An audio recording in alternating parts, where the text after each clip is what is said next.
고난주간 금요일에 대제사장들 또 유대 지도자들이 예수님을 빌라도에게 끌고 가서 예수님을 십자가에 못 박아 달라고 고발을 했습니다. 그래서 빌라도는 예수님을 조사해보고 죽일 죄를 찾지 못했다, 죄가 없다고 거부합니다. 그러니까 유대인들이 우리 법대로 하면, 유대인의 법으로 하면 죽을 죄가 있습니다. 그것은 자신이 하나님의 아들이라고 말했기 때문입니다. 이렇게 또 죽여달라고 얘기를 하는 거예요. 그러니까 말도 안 되는 제목으로 예수님을 죽여달라고 우기는 것이죠. 그런데 하나님의 아들이라고 그랬다고 하니까 빌라도가 더 두려운 거예요. 그래서 예수님에 대해서 더 자세히 알기 위해서 이제 예수님께 묻습니다. 어디서 왔느냐고 물어보는데 대답을 안 해주시는 거예요. 그러니까 이제 협박하듯이 이제 빌라도가 묻습니다. 내가 너를 풀어줄 권세도 있고 십자가에 못 박을 권세도 있다, 이렇게 말을 하는 거죠. 협박을 하는 거죠. 똑바로 말해라, 그 얘기입니다. 그런데 예수님이 위에서 권세를 주지 않았더라면 나를 해할 권세가 너에게 권한이 없다, 이렇게 말씀하시는 거예요. 그리고 나를 너에게 넘겨준 자들의 죄는 더 크다. 너무너무 무서운 거죠. 이 빌라도는 예수님이 보통 사람이 아니라는 것을 안 거예요. 그래서 예수님을 풀어주려고 하는데 유대인들이 예수님을 풀어주면 가이사의 충신이 아닙니다. 자기를 왕이라고 하는 자를 풀어주는 것은 가이사를 반역하는 것입니다. 십자가에 못 박아 죽이십시오, 뭐 이렇게 외치는 거예요. 자기를 왕이라고 한 사람은 반역한 자가 아닙니까? 저 예수님이라는 분이 자기를 왕이라고 했으니까 반역한 겁니다. 죽이십시오, 이렇게 소리를 지르는 거죠. 그러니까 이 빌라도가 마치 밀란이라도 일어나면 큰일이잖아요.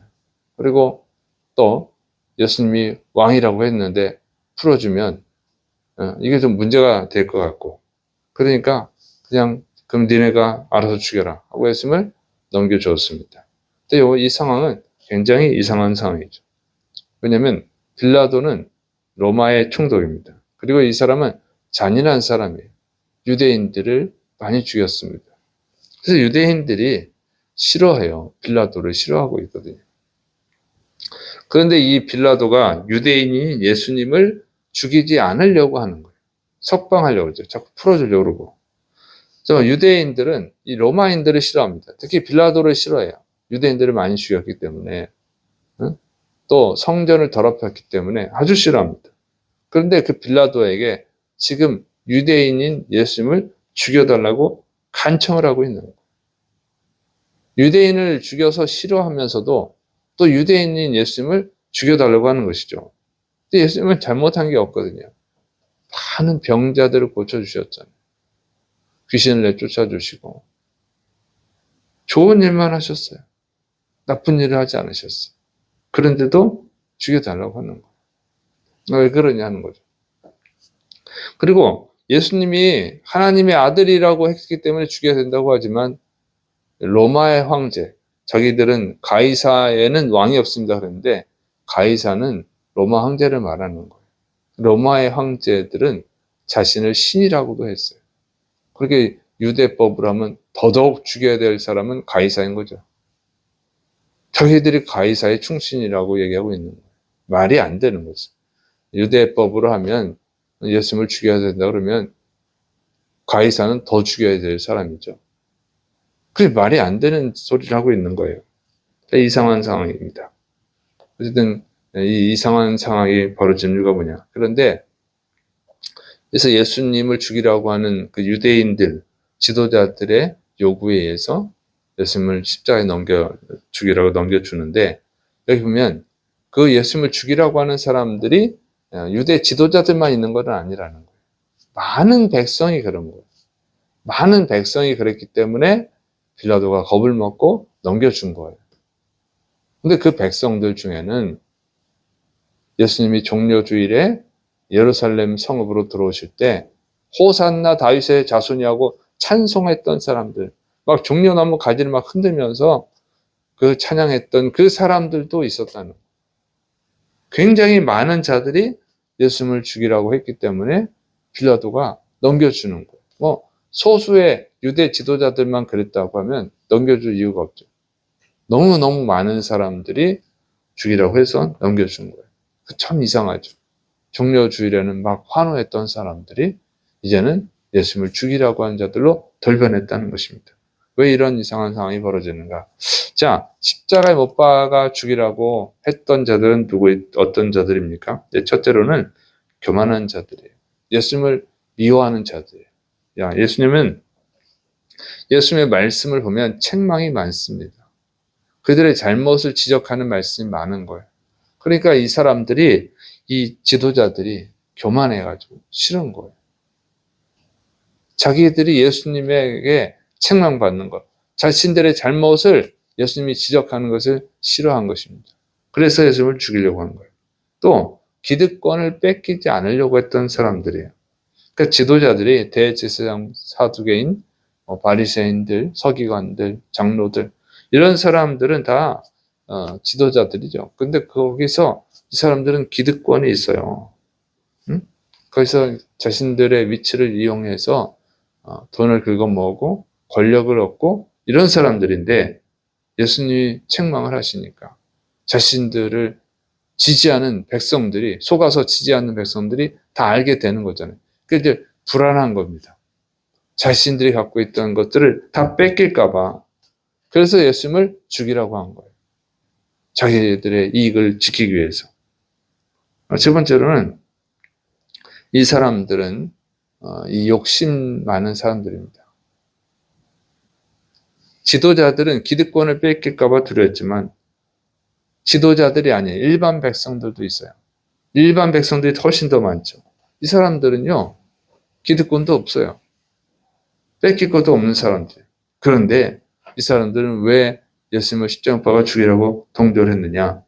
그것은 예수님을 통해서 얻고자 하는 것들이 있는데 예수님이 안 주기 때문에 그래요. 그들의 욕심을 채워주지 않아서 그런 것입니다. 예수님께서 오병이어로 기적을 일으키셨죠. 물고기 2마리, 보리빵 5개로 5,000명, 남자만 계산해도 5,000명, 여자와 아이들을 합치면 15,000명, 더 많으면 2만 명이나 되는 사람들을 다 배불리 먹여 주셨어요. 그러니까 그 놀라운 기적을 체험했던 사람들이 예수님을 왕으로 삼으려고 그랬어요. 그때 왕으로 삼으려고 그랬어요. 그리고 예수님이 그냥 산으로 기도하러 가시니까 그 다음날 또 오죠. 또 먹고 싶어서 왔어요. 근데 예수님 그때는 안 주셔요. 나는 영생의 만나를 주러 온 것이다. 응? 육신을 채워주는 빵을 주러 온 것이 아니라 영생을 얻게 하는 만나, 영생의 만나를 주러 온 것이다. 내가 영생의 만나다. 나를 믿어야 내가 영생을 얻는다. 그랬더니 못 알아듣겠다고. 무슨 말인지 모르겠다고. 그리고 돌아가 버렸어요. 그래서 요한복음 6장 66절 그때부터 그의 제자 중에서 많은 사람이 떠나가고 다시 그와 함께 다니지 아니하더라. 자기들이 원하는 빵을 안 주니까 그냥 예수님을 떠나버렸다 그 얘기예요. 근데 종려주일 날 예수님이 예루살렘 성에 올 때 막 종려나무 가지를 흔들면서 우리를 구원하소서 다윗의 자손이 했던 그 사람들 왜 배신하냐? 똑같은 이유예요. 자기들이 원하는 걸 빵을 안 주니까 그러면 돌아서 버린 거예요. 정말로 예수님이 좋아서 흔든 게 아니고 예수님이 빵을 주시기를 바랬는데 자기들이 원하는 걸 안 주니까 배반해버린 것이죠. 네 번째로는 이제 분별력이 없는 백성들입니다. 자, 모두가 다 빵을 또 원하는 것은 아니에요. 먹고 살만한 백성도 있으니까. 예수님이 주신 빵이 뭐 좋은 빵도 아니고 보리빵, 거친 가난한 자들의 빵이잖아요.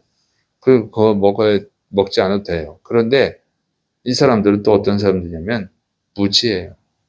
예수님에 대해서 몰라. 그냥 다수의 말이 맞지. 다수가 예수님을 죽이라고 그러니까 예수님이 잘못됐나 보다. 우리가 그동안 잘 모르고 예수님을 따라다녔나 보다. 이렇게 하는 거예요. 그냥 무조건 다수의 말이 맞아. 분별력이 없는 자들이죠. 이렇게 분별력이 없는 자들이 꽤 많았습니다. 다 잘 알 것 같지만 그렇지 않아요. 우리가 이제 코로나를 겪었는데 코로나 때 백신이 문제가 있다. 이 백신 맞으면 건강에 위험이 있다. 생명을 잃을 수도 있다. 이렇게 막 주장하는 사람들이 있었잖아요. 전문가들도 그런 주장을 했어요. 의사들이. 그래서 저도 처음엔 맞았는데 이건 안 되겠다. 이렇게 생각을 했는데 그때 음모론이라고 막 그랬잖아요. 다 음모론이라고 생각했어요. 대부분이. 그래서 거의 다 맞았죠. 주사를. 근데 지금 밝혀보니까 곰팡이도 있고 머리카락도 있고 인간의 몸에 아주 해로운 물질이 섞여 있는 백신이 드러난 거잖아요. 음모론이 아니라 사실이었던 거예요. 그리고 많은 사람들이 죽었어요. 그리고 후유증을 앓고 있어요. 이렇게 분별력이 없는 거예요. 이렇게 많은 사람들이 분별력이 없을 수 있다는 거예요. 그러니까 예수님을 십자가에 못 박아 죽여라! 그때도 분별력이 없는 사람들이 많은 거죠. 그래서 이런 돌변해서 예수님을 환영하다가 죽이려고 하는 자들. 선동은 소수의 지도자들이 있지만 대다수가 결국은 선동당한 거예요. 욕심 때문에 무지해서 너무 분별력이 없어서 그런 거죠. 자, 이것은 오늘날도 마찬가지라고 하는 거예요. 우리가 예수님을 믿고 있지만 여러분이 끝까지 믿음을 지킬 수 있느냐? 그것은 알 수가 없는 거예요. 우리 한국교회 성도가 한때는 1200만 명이라고 해서 1200만 명.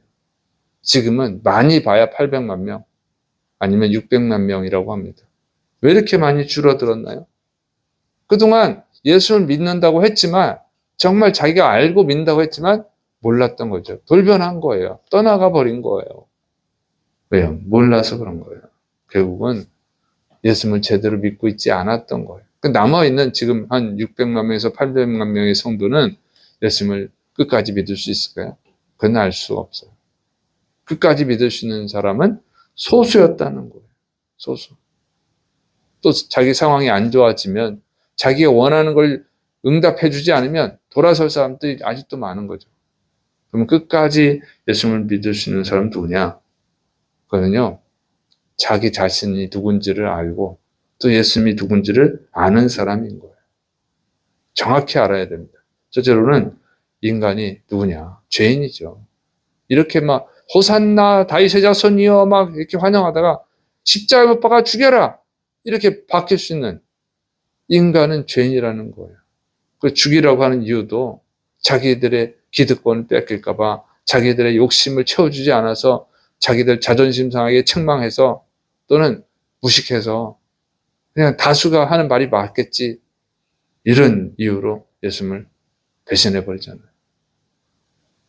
그게 자기가 얼마나 악한 죄인지를 알아야 돼요. 우리 인간이 얼마나 악한 죄인지를 알아야 예수님을 감히 십자가에 못 박아 죽이라고 하지 않고 겸손하게 십자가 앞에 무릎을 꿇게 되는 것입니다.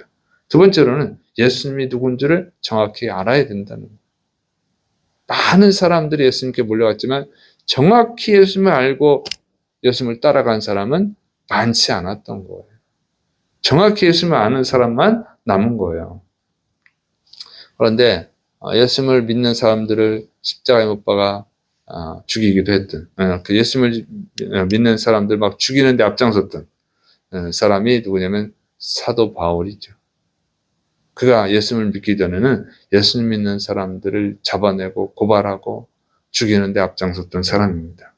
그런데 그 사람이 예수님을 전하는 복음 전도자가 되잖아요. 가장 열정적으로 전도하는 사람이 됐어요. 그가 이런 고백을 했죠. 사도 바울이 고린도전서 15장 9절부터 10절. 나는 사도 중에 가장 작은 자라. 나는 하나님의 교회를 박해하였으므로 사도라 칭함받기를 감당하지 못할 자니라. 그러나 내가 나 된 것은 하나님의 은혜로 된 것이니 내게 주신 그의 은혜가 헛되지 아니하여 내가 모든 사도보다 더 많이 수고하였으나 내가 한 것이 아니요 오직 나와 함께 하신 하나님의 은혜로라. 이 사도 바울이 이렇게 변할 수 있었던 이유가 뭐예요? 부활하신 예수님을 만나서 그렇죠. 부활하신 예수님을 만나고 나는 죄인이고 정말 하나님의 은혜로 예수님을 통해서 내가 구원을 받았구나. 이걸 깨달은 거예요. 나를 구원해 주신 예수님. 그 예수님은 정말 하나님의 아들이시구나. 그래서 이제 전도하는 자가 됐어요. 그리고 예수님을 죽음의 자리까지 따라갈지언정 같이 예수님과 죽을지언정 예수님을 부인하지 않겠다고 장담했던 베드로가 예수님을 부인하고 도망갔죠. 그런데 그 베드로가 부활하신 예수님을 만나고 나서 정말 목숨을 버리고 복음을 증거하는 자가 된 거예요. 정확하게 예수님을 알고 나서 그렇게 변화된 것입니다. 그래서 정말로 예수님이 누군지를 정확히 알아야만 끝까지 따라갈 수 있는 거예요. 그래서 베드로가 그렇게 고백을 합니다. 권면하는 거예요. 베드로서 3장 18절 오직 우리 주 곧 구주 예수 그리스도의 은혜와 그를 아는 지식에서 자라가라. 영광이 이제와 영원한 날까지 그에게 있을지어다. 그래서 예수님을 알아야 된다. 그래서 베드로가 말하잖아요. 예수님이 정확하게 하나님의 아들이시고 또 우리를 구원하기 위해서 십자가를 지신 구원자라고 하는 것을 알 때, 그럴 때 끝까지 예수님을 따라갈 수 있는 줄을 믿으시 바랍니다. 그래서 오늘 고난주간 성금요일입니다. 예수님이 십자가를 지시고 죽으신 날이에요. 우리 죄를 위해서, 여러분의 죄를 위해서 죽으셨어요. 그래서 우리가 죄인이라고 하는 것을 깊이 알고 또 예수님이 하나님의 아들로서 우리를 구원하기 위해서 십자가를 지셨다고 하는 것을 깊이 묵상해야 됩니다. 그래서 진정으로 예수님이 구원자인 것을 알아야 돼요. 말씀과 기도로 깊이 묵상해서 주님을 진정으로 알 수 있기를 축원합니다. 그럴 때 우리가 끝까지 주님을 배신하지 않고 감사하고 주님을 따라가서 또 영원히 주님과 함께 천국에서 영원히 행복하게 살게 될 줄을 믿으시기 바랍니다. 기도하겠습니다. 사랑이 많으신 하나님 아버지, 우리를 구원하기 위해서 예수님이 죽으셨습니다. 이 은혜를 깊이 묵상하고 감사하고 끝까지 예수님을 따라가는 자가 되게 하여 주옵소서. 어떠한 일이 있어도 결단코 주님을 배신하지 않고 십자가에 죽으신 그 예수님을 주님으로 영접하고 천국까지 따라가는 믿음의 승리자들이 되게 하여 주옵시고 또 우리가 구원의 은혜를 받았사오니 가족들, 친구들, 직장 동료들에게 이 생명의 복음을 전하는 자들이 되게 하여 주옵소서. 주께서 이루심을 믿고 예수님의 이름으로 감사하며 기도드립니다. 아멘.